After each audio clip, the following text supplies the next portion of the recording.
Maaf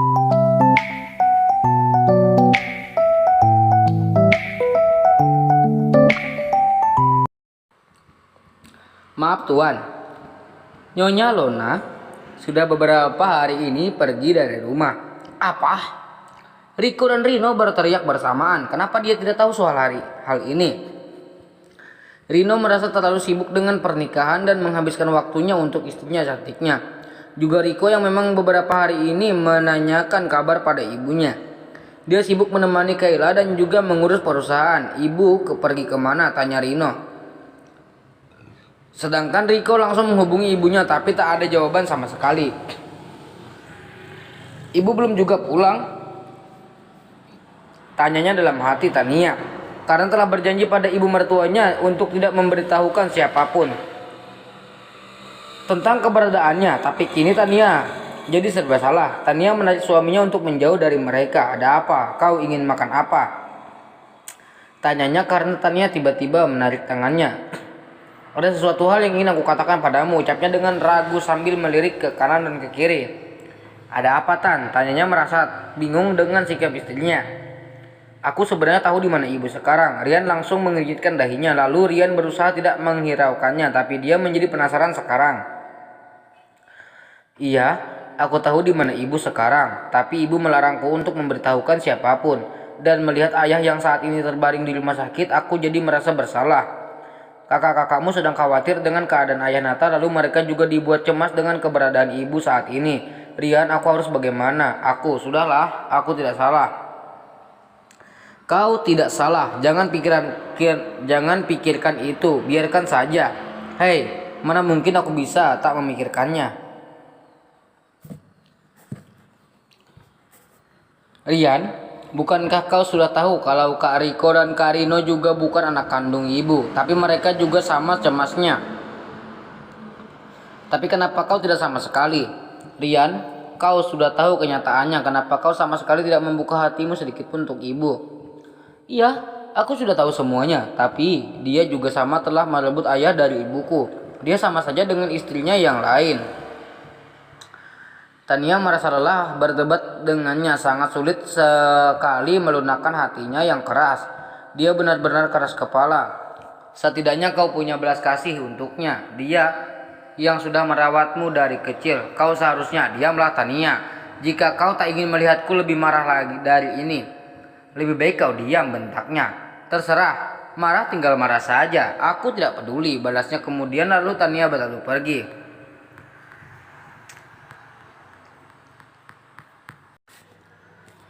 Ruangan serba putih dengan suasana yang sunyi. Dua pria tampan perlahan masuk ke dalam ruangan.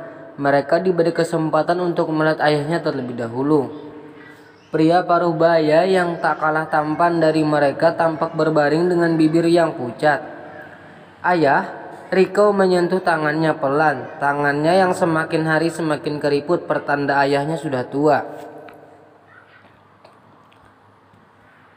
Usianya yang tak lagi muda. Kak, kita harus cari ibu, ucap Rino membuat kakaknya menoleh lalu mengangguk. Istriku, gumamnya. Nata, mulutnya menyebut kata-kata istri tapi matanya masih terpejam. Keduanya saling lempar pandang. Apa kepergian ibu yang membuat Nata jatuh sakit begini? Ayah, panggil Riko berharap Nata mendengarnya. Perlahan kedua mata Nata membuka. Belum terlihat jelas apa yang ada di hadapannya saat ini. Nata mengedarkan pandangannya. Di mana, ucapnya terbata. Ayah saat ini ada di rumah sakit. Nata mengalihkan pandangannya pada dua sosok di depannya.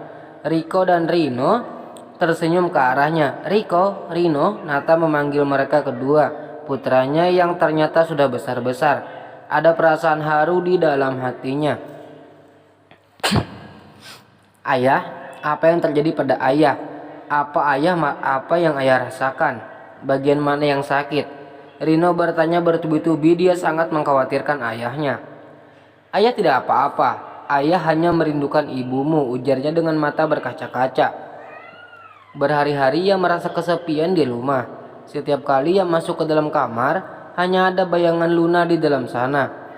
Wanita itu sedang merapikan tempat tidur, sedang merapikan bajunya di lemari, atau sedang berhias. Tak pernah hilang sosok Luna dalam ingatannya.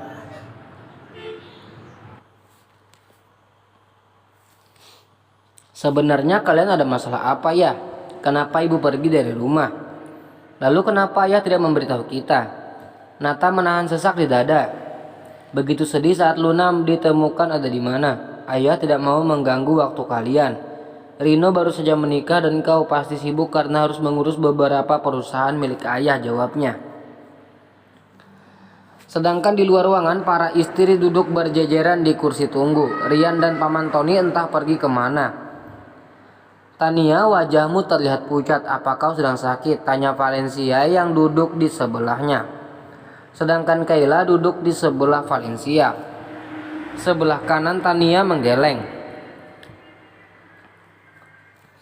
Tidak, Kak, aku baik-baik saja, jawabnya. Jika kau sedang tidak enak badan, sebaiknya pulang saja. Jangan membuat suasana di sini tambah kacau. Nanti semua orang akan dibuat susah jika kau ikut-ikutan sakit.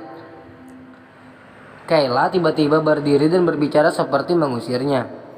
Valencia yang baru masuk menjadi anggota keluarga Nata terlihat terkejut mendengar perkataan Kayla yang terkesan menyakiti hati. Aku tidak apa-apa, Kak. Tania berusaha menahan emosinya. Tidak enak juga membuat Valencia yang orang baru merasa tidak nyaman. Jangan membuat semua orang menjadi simpati padamu, katanya lagi, membuat Tania akhirnya berdiri dan berlalu pergi tanpa mengatakan sepatah kata pun. Dia berniat ingin menghindari perdebatan. Lihatlah Valencia, dia itu sangat tidak sopan, sikapnya semena-mena, padahal niatku baik menyuruhnya pulang jika sakit. Tapi dia malah pergi tanpa pamit. Kini Valencia dibuat bingung. Sebenarnya ia tahu mana yang salah dan yang benar. Memang perkataan Kayla ada benarnya menyuruh Tania pulang, tapi penyampaiannya yang kurang enak didengar. Dan juga Tania, dia paham pasti gadis itu tersinggung. Rian dan Paman Tony datang setelah entah habis kemana. Di mana istriku? Tanya Rian yang tak mendapati Tania ada di sana. Dia pergi, jawab Kayla ketus. Rian, Tania tadi baru saja pergi. Tidak tahu kemana, dia tiba-tiba pergi tanpa mengatakan apapun. Valencia ikut menimpali dan Rian segera menyusul istrinya. Tak jauh dari sana, Rian melihat Tania yang sedang duduk. Dia menundukkan kepalanya menghadap ubin rumah sakit. Kenapa kau di sini? Kau ingin pulang? Perlahan Rian menyentuh bahunya. Kepala gadis itu masih menunduk dengan rambut yang menghalangi wajah cantiknya. Perlahan ia menyibakkan rambutnya yang sudah agak panjang. Tan, kenapa kau menangis? Satu bulir air mata berkali-kali menetes membasahi kedua pipinya. Rian menariknya dalam pelukannya. Katakan, siapa yang membuatnya menangis seperti ini? Rian tadi menyesal telah meninggalkannya. Seharusnya dia membawa Tania pergi bersama Paman Tony saja. Tania terisak dalam pelukannya. Ia berpikir hidupnya susah bahagia. Rian telah berubah. Dia sudah menjadi seorang istri yang sesungguhnya. Tapi ada saja orang yang tak menyukainya, padahal dia sudah berlaku baik kepada semua orang. Diamlah, jangan menangis seperti ini. Apa kau masih marah denganku tentang masalah tadi?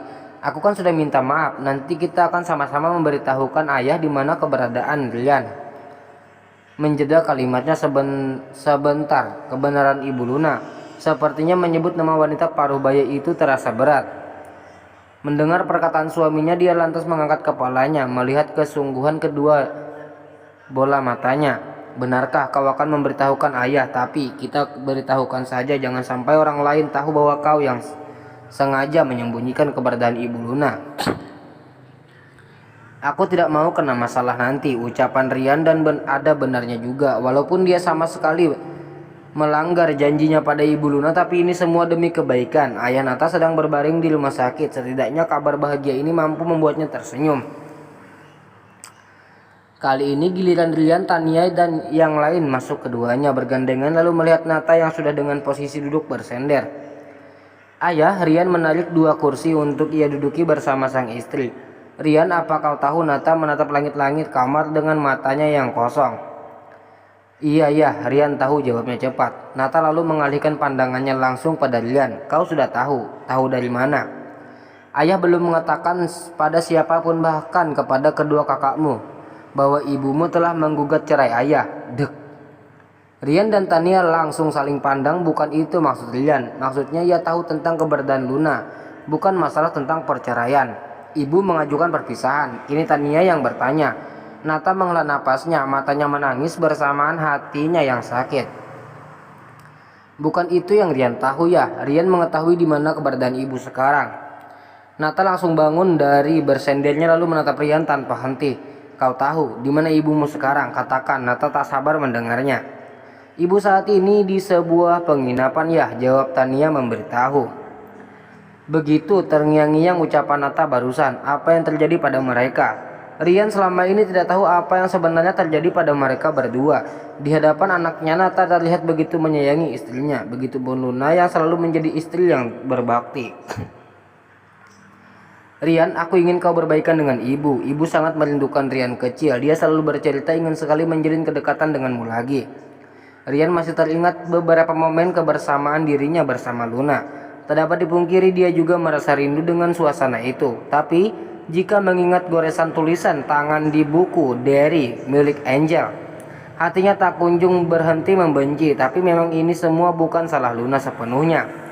Ibunya bahkan tak tahu ada istri lain selain Luna. Sampai akhirnya hayatnya hanya Luna yang ia ketahui menjadi duri dalam percintaannya dengan Nata. Mobil mereka berhenti tepat di depan penginapan. Suasananya sunyi, tak banyak orang yang masuk ke dalam. Mereka berjalan bersama menuju kamar yang dulu Tania pesan.